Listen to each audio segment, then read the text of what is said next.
नमस्कार आपण को खबर कलेक्टर को स्वागत। यही वीडियो आपण रही देश विदेशर प्रमुख खबर। आशा करुच्ची यह वीडियो को आपण शेष पर्यंत देखिए। आज प्रथम खबर डिसेम्बर 25 और जनवरी 1 खोला रहिबो नंदनकानन। पर्यटन ऋतु आरंभ होता बेले एवं राज्यर विभिन्न स्थान में पर्यटकों का आगमन देखा मिलूँ। यही परिप्रेक्षी में नंदनकानन में पर्यटकों भिड़ परिलक्षित होती, जहाँ दृष्टि रखी नंदनकानन पक्षर व्यापक प्रस्तुति आरंभ हो जाएगी। पूर्व प्रति सोमवार नंदनकानन प्राणी और उद्भिद उद्यान बंद रोचे, किंतु एबे भिड़ देखि डिसेम्बर 25 और जनवरी 1 तारिख दिन सोमवार पड़ू उक्त दिन नंदनकानन खोला रहा नहीं निष्पत्ति होती। भिड़ को नजर रखी अनेक व्यवस्था होती, जेपरी टिकेट काउंटर भिड़ कमिया पर्यटक मैंने ऑनलाइन टिकेट करेंगे।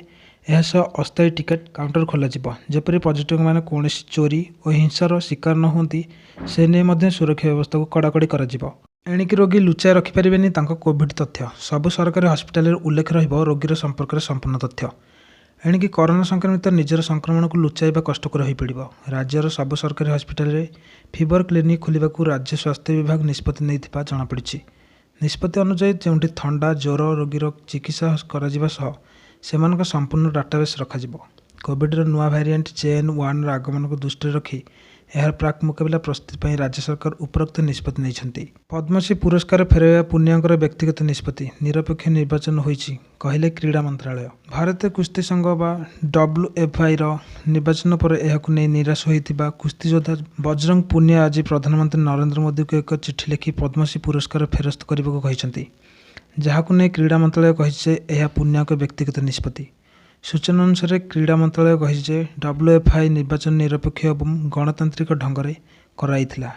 ट्रेन न्यूज नीराकुर स्टेशन रहिबो प्रशांत एक्सप्रेस। यात्री चाहिदा दृष्टि रखी और यात्री मानक सुविधा परीक्षामूलक भित्तिरे नीराकुरपुर 18463 एवं 18464 भुवनेश्वर बेंगलुरु भुवनेश्वर प्रशांत एक्सप्रेस रहिबा रेल प्रशासन पक्षर निष्पत्ति नियाଯାଇଛି। बेंगलुरु ठारो 29 डिसेम्बर दिन छाड़ी 30 डिसेम्बर 2023 रे पहुंचबाकु थिबा 18464 बेंगलुरु भुवनेश्वर प्रशांत एक्सप्रेस नीराकुरपुर ठारे रहिबो बोली स्थिर कराଯାଇଛି।